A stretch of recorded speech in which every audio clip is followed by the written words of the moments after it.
Breaking news. Viking Nation, the first revelation is about to detonate inside Minneapolis and reshape everything you thought you knew about this season. 5 earth-shattering developments have emerged from the frozen tundra, and each one could redefine the destiny of purple and gold forever.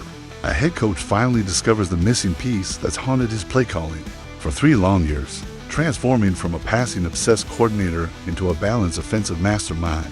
Who's found the secret formula that's been eluding this franchise since the days of Adrian Peterson? A backup quarterback controversy that's dividing the locker room right down the middle, with veteran leadership clashing against rookie potential in ways that could determine our playoff fate. Injury updates that will either crush your Super Bowl dreams or ignite the most explosive playoff run in franchise history, as walking wounded warriors either rise to legendary status or crumble under championship pressure. International predictions so bold they'll make Packers fans weep into their cheese, while Bears supporters question everything they thought they knew about NFC North supremacy. And a 7th-round draft steal so magnificent it could save the organization $12 million, while building a championship foundation that lasts for the next decade. These aren't just stories, Viking warriors. These are the building blocks of legend, the moments that separate pretenders from champions. The exact kind of chaos that either destroys franchises or catapults them into immortality. Every single revelation cuts deeper than a Minnesota winter. Every twist will leave you questioning everything you believed about this team's true potential. And every development carries the weight of championship dreams that have haunted this franchise for generations. The drama is absolutely intoxicating. The stakes have never been higher, and the implications stretch far beyond this single season into the very soul of what it means to bleed purple and gold in the modern NFL era. If you bleed purple more than you hate Green Bay, smash that subscribe button right now, because what's coming next will shake US Bank Stadium to its very foundation and reverberate through every rival locker room, from Chicago to Detroit. But hold on, as shocking as those teasers sound, the first story cuts even deeper than you can imagine, because it represents the complete transformation of an offensive philosophy that's been 3 years in the making. Kevin O'Connell has spent 3 agonizing seasons getting absolutely destroyed by critics, analysts, and frustrated Viking fans who've watched this team abandon the run game like it's radioactive waste, posting embarrassing statistics that made our ground attack the laughingstock of the entire NFC North. For 3 excruciating years, we've witnessed the most talented offensive mind in football get completely shredded for his inability to establish ground dominance, ranking a pathetic 29th, 25th, and 22nd in rushing efficiency, while our rivals laughed at our one-dimensional attack. That became predictable, stagnant, and utterly incapable of controlling games when it mattered most. The pain has been excruciating, watching drive after drive collapse because we couldn't punch the ball forward when it mattered most, watching 3rd and short situations become 3rd and impossible nightmares that ended promising drives with gut-wrenching punts, watching red zone opportunities evaporate because we had no power running game to finish drives, no physical presence that could grind out those crucial yards when championship moments demanded toughness over finesse. The criticism became relentless, with every talking head in sports media questioning O'Connell's commitment to balanced football, every fan forum exploding with frustration about our inability to control the clock, and every rival defensive coordinator sleeping peacefully, knowing they only had to prepare for our passing attack. But something fundamental has shifted in the heart of Minneapolis, something so dramatic it's rewriting the entire Vikings offensive identity in real time and silencing every critic who questioned this coaching staff's ability to evolve. O'Connell finally found his missing piece, and that piece is Jordan Mason, the bulldozer we traded from San Francisco, who's single-handedly transforming this offense from a passing circus into a balanced weapon of mass destruction that can attack defenses in every conceivable way. The numbers don't lie, and they're absolutely staggering in ways that prove this isn't just a temporary hot streak, but a fundamental philosophical revolution. We've rocketed from 18th in run percentage to an incredible 5th place, posting our highest rushing commitment in the O'Connell era at 49.67%, while maintaining offensive efficiency that makes us infinitely more dangerous. Even more jaw-dropping, we're now 11th in EPA per rush and 5th in success rate, completely obliterating the pathetic statistics that define our previous seasons and made us the easiest team to game plan against in crucial playoff scenarios. Mason has brought that physical, punishing style that makes defensive coordinators lose sleep, the kind of runner who transforms short yardage situations from automatic failures into guaranteed first downs, and red zone possessions from field goal attempts into touchdown celebrations. His 116-yard performance against Cincinnati wasn't just impressive.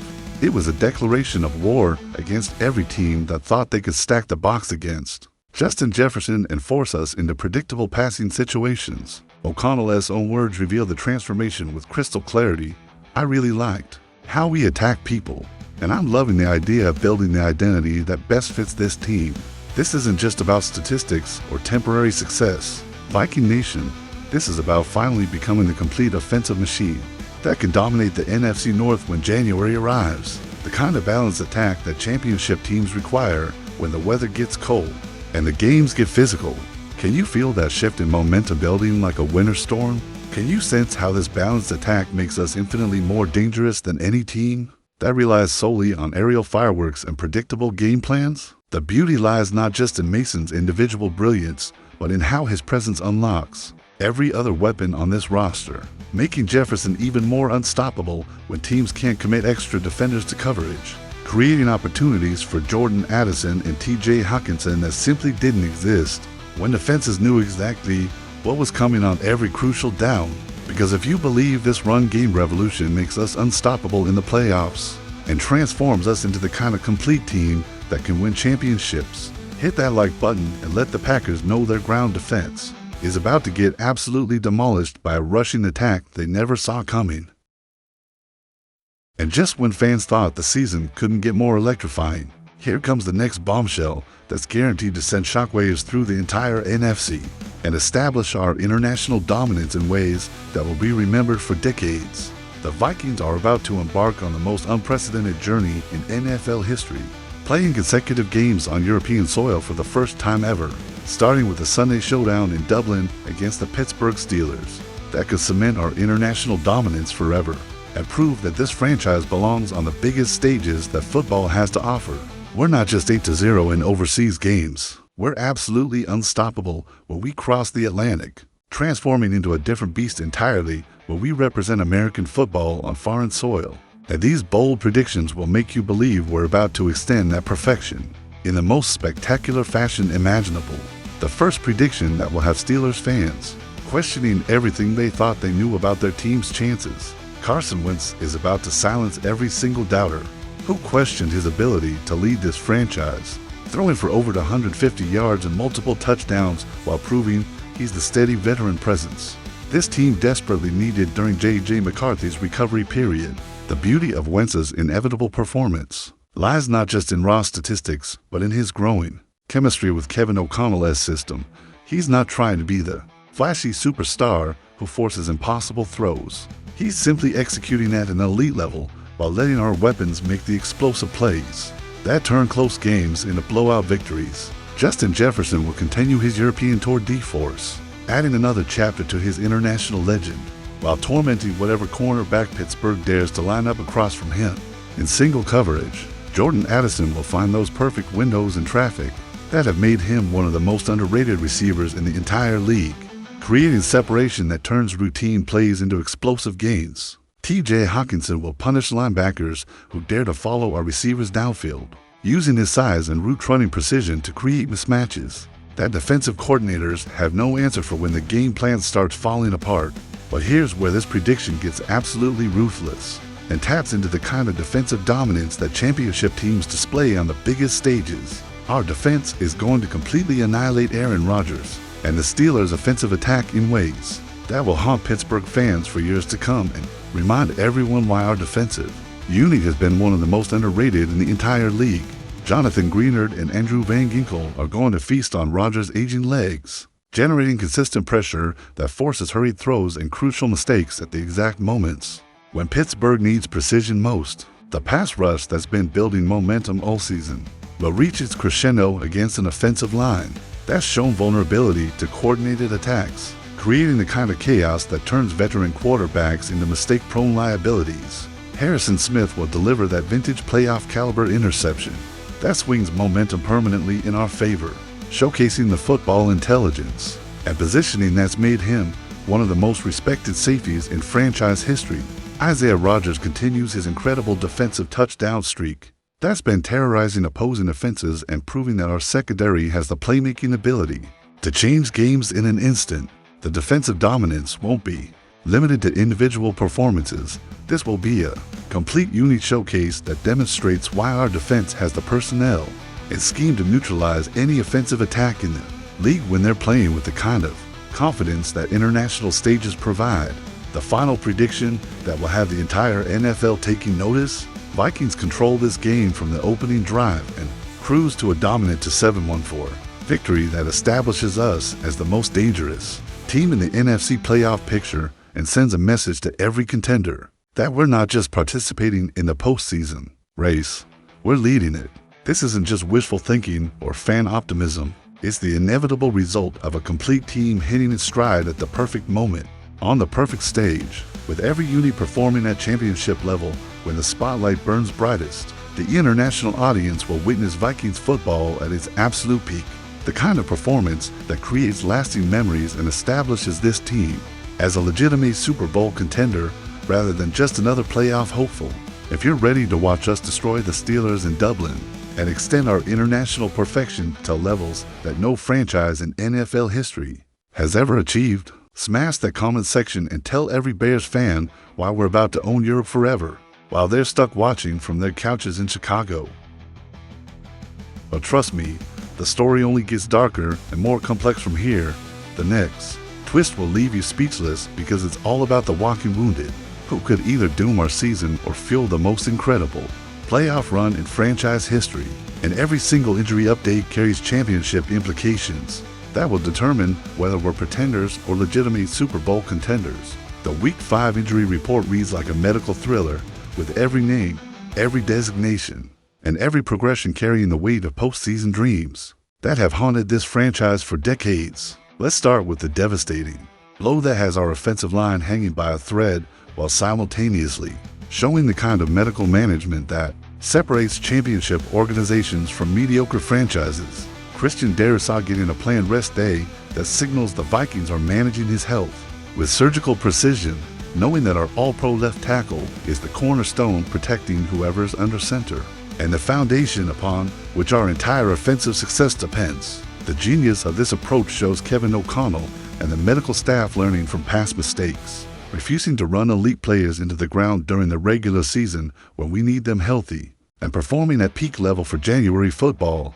and the kind of playoff run that defines legacies. Darrisaw's presence or absence doesn't just affect pass protection, it fundamentally alters how we can attack defenses, what plays we can call in crucial situations, and whether Carson Wentz or J.J. McCarthy can operate with the confidence that championship quarterbacks require when the pressure mounts. Josh Metellus and Javon Hargrave both showing significant improvement gives our defense the depth and versatility to handle any offensive attack the NFC throws at us, especially with Hargrave's pass rush ability becoming increasingly crucial as we face mobile quarterbacks like Jalen Hurts, Josh Allen, and Lamar Jackson in potential playoff scenarios that will test every aspect of our defensive scheme. Metellus' progression from limited to full participation indicates that our safety depth remains intact, crucial for a defensive system that relies on interchangeable parts and multiple coverage schemes to keep opposing offenses guessing.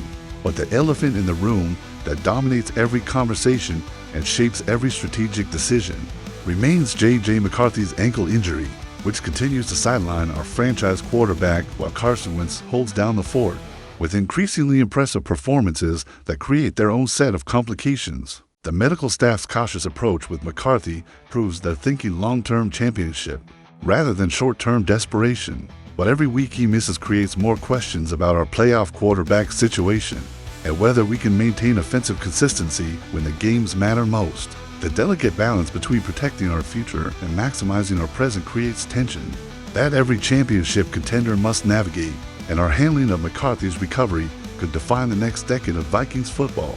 Andrew Van Ginkel's neck issue adds another layer of complexity to our linebacker rotation, though Kevin O'Connell's comments suggest it's precautionary rather than catastrophic, the kind of minor injury that becomes major if not properly managed during the most physically demanding stretch of the season. Meanwhile, The Pittsburgh Steelers are dealing with their own injury crisis that could play directly into our hands if we're prepared to exploit their weaknesses. With Alex Highsmith missing consecutive practices and his chances of playing on Sunday diminishing with each missed day of preparation, this leaves Nick Herbig as the other edge rusher starter alongside T.J. Watt, a significant downgrade in pass rush depth that our offensive line should be able to exploit. If they're healthy and properly prepared, T.J. Watt getting veteran rest days makes strategic sense for Pittsburgh, but it could also indicate that their defensive cornerstone isn't operating at 100%, creating opportunities for our running game to establish early dominance. Joey Porter Jr.'s hamstring concern becomes particularly fascinating because he'll likely draw the impossible assignment of covering Justin Jefferson, and any limitation in his mobility could result in absolute carnage for our receiving corps and the kind of explosive plays that turn close games into blowout victories. The chess match between healthy Viking stars and injured Steelers defenders sets up perfectly for the kind of explosive offensive performance that announces championship intentions to the entire league and reminds everyone why health and depth management separates good teams from great ones. Every single injury update shapes our Super Bowl destiny in ways that extend far beyond individual games, creating ripple effects that determine playoff seeding, matchup advantages, and the kind of momentum that championship teams need when January football begins. And every play carries season-ending implications. If you're ready to see which team survives this medical gauntlet and emerges with the kind of health and confidence that championship runs require, hit that subscribe button, because the next revelation might just shatter everything you thought you knew about our quarterback situation. And listen closely. The next chapter represents the kind of news that divides a fan base right down the middle and creates the most dangerous quarterback controversy in recent Vikings history, with implications that extend far beyond this single season into the very foundation of our franchise's future. NFL legend Phil Simms has unleashed a nuclear bomb on J.J. McCarthy's development, questioning whether our first-round investment has the arm strength to survive at the professional level, while Kevin O'Connell continues showering praise on Carson Wentz's veteran leadership in ways that suggest this backup situation might be more complicated than anyone imagined or wanted to acknowledge. Simms didn't hold back his devastating analysis, delivering criticism that cuts directly to the heart of every scouting report and development concern. I'd be worried about J.J. McCarthy. He's just not throwing the ball well when he's out there. It's a lot of work, and it looks like unless he can throw with all his might, that's the only time he can hit the target on time. These aren't casual observations from some random analyst looking for attention. This is a Super Bowl winning quarterback questioning the fundamental skills that determine NFL success, and his concerns cut directly to the heart of every Vikings fan's deepest fears about our future and whether we invest in our most precious draft capital in a player who lacks the physical tools to succeed at the highest level. The scouting reports paint an even more troubling picture that raises questions about our entire draft evaluation process. McCarthy's arm strength was considered merely good at the combine, a diplomatic way of saying it wasn't exceptional compared to other elite quarterback prospects. His passing velocity depends heavily on perfect lower body mechanics, meaning any disruption to his footwork or pocket presence could fundamentally compromise his ability to deliver accurate passes under pressure. Even more concerning, he tends to throw every pass at roughly the same speed regardless of distance or situation, suggesting a lack of touch and precision that elite quarterbacks must possess to succeed in today's NFL. The statistical evidence supports Simms' concerns in ways that should terrify every Vikings fan who's invested emotionally in McCarthy's development. His adjusted QBR ranks dead last among qualified quarterbacks at an abysmal 20.6, suggesting that whatever success he's shown in limited action hasn't translated to consistent quarterback effectiveness that wins games at the professional level. But here's where this story takes its most fascinating and potentially explosive twist. Kevin O'Connell is absolutely falling in love with Carson Wentz's veteran presence, praising everything from his field vision to his fundamentals to his comfort level within the offensive system in ways that suggest the coaching staff might prefer the veteran's steady leadership over the rookie's uncertain development. I've always been a fan of Carson Wentz, O'Connell declared with conviction that suggests this isn't just diplomatic coach speak. He can do a lot of things at a really high level at the quarterback position. The implications of that endorsement extend far beyond simple injury replacement. It represents a fundamental shift in how this coaching staff views the quarterback position and what kind of leadership they need to accomplish their championship goals. Under Wentz's leadership in Week 3, the Vikings exploded for 48 points, accumulated over 350 total yards, and looked like the complete offensive machine we've dreamed about for years, with every unit functioning at peak efficiency and every player seeming to understand their role. Within the larger system, Jordan Mason rushed for 116 yards and 2 touchdowns, showcasing the kind of ground dominance that makes play-action passes devastatingly effective. Justin Jefferson dominated with 75 receiving yards, proving that the right quarterback can unlock his full potential even without elite arm strength. The entire unit operated with precision and confidence that's been missing during McCarthy's limited appearances, raising uncomfortable questions about whether experience and leadership trump raw potential in championship scenarios. The uncomfortable truth that nobody wants to discuss, but everyone is starting to recognize: we might actually be better with a veteran quarterback than a rookie investment, creating a controversy that could define the next decade of Vikings football and force the front office to make decisions that affect every aspect of roster construction and salary cap management. The financial implications alone are staggering. McCarthy represents significant draft capital and salary cap investment. That becomes wasted resources if he can't develop into a starting caliber quarterback. Meanwhile, Wentz's contract situation creates flexibility that could allow us to address other roster needs while maintaining competitive quarterback play. The locker room dynamics add another layer of complexity, with veteran players naturally gravitating toward the quarterback who gives them the best chance to win right now rather than the development project who might reach his potential years down the road. If you believe Wentz gives us the best chance to win a championship right now, and that experience trumps potential when playoff dreams are on the line, drop a comment and let every Lions fan know why veteran leadership and proven performance matter more than draft position when January football arrives. And if this week felt like an earthquake that shook the very foundation of our franchise, what's coming next could be the aftershock that topples conventional wisdom about draft evaluation and player development, while proving that sometimes the most brilliant personnel decisions happen when nobody's paying attention to the end of the draft board. Kwesi Adofo-Mensah just pulled off the most brilliant draft heist in recent franchise history with a 7th round steal that could save us $12 million while building our championship foundation for the next decade, transforming what looked like a throwaway pick into the kind of value that separates elite organizations from mediocre franchises. Michael Juergens wasn't just another late-round lottery ticket thrown at the wall to see what sticks. He was a calculated gamble based on extensive scouting and evaluation that's already paying massive dividends in ways that prove our front office might finally understand how to identify overlooked talent with starting potential.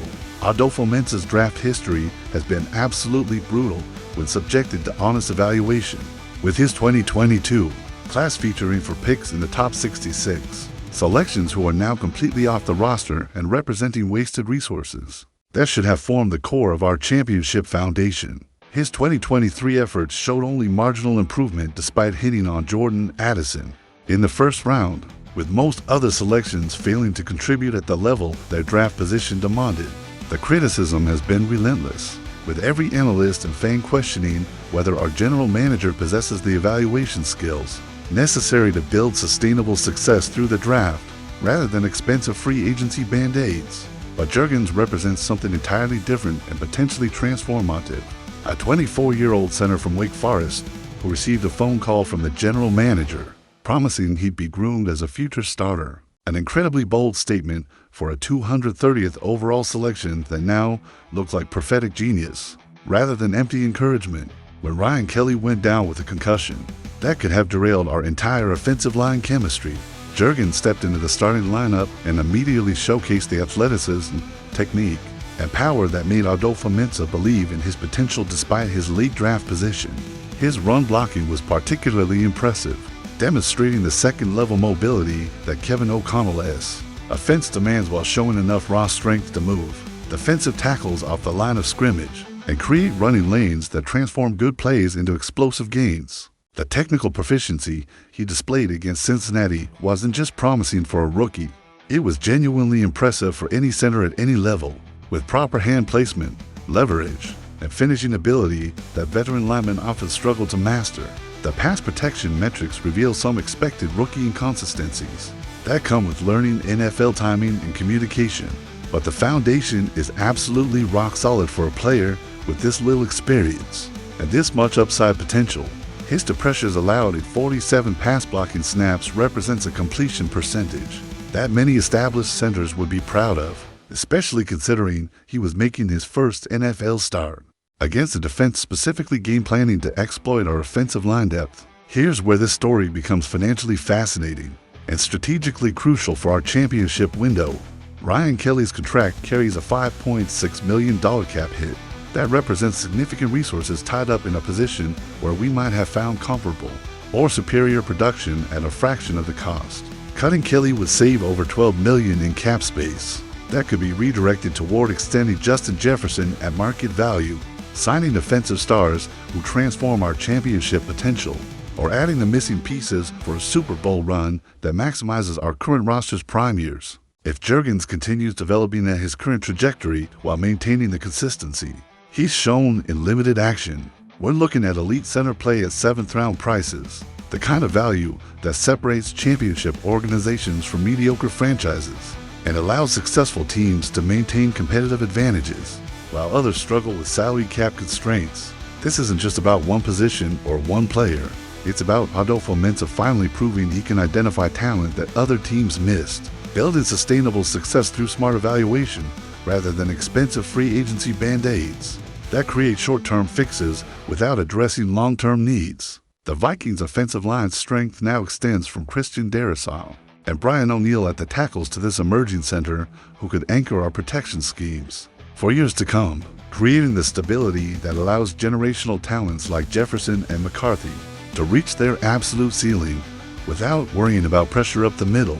The domino effects of finding a franchise center in the 7th round extend beyond just offensive line play.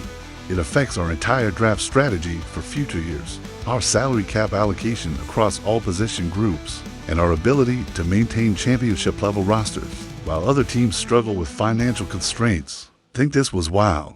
Just wait until division rivals realize they're competing against a team that found starter quality production at premium positions while they're paying market rates for comparable talent, creating competitive advantages that compound over multiple seasons. The psychological impact of this kind of draft success extends beyond just roster construction. It builds confidence throughout the organization that our evaluation process is improving, our development programs are working, and our path toward sustained championship contention is based on smart decision-making rather than lucky breaks. Because if you're ready to watch Jurgens become the next Matt Burke while saving us enough money to build a championship roster that maintains competitive advantages for years to come, smash every button on this video and let the Packers know their salary cap problems are about to get infinitely worse than ours while we're building sustainable success through intelligent draft evaluation and player development.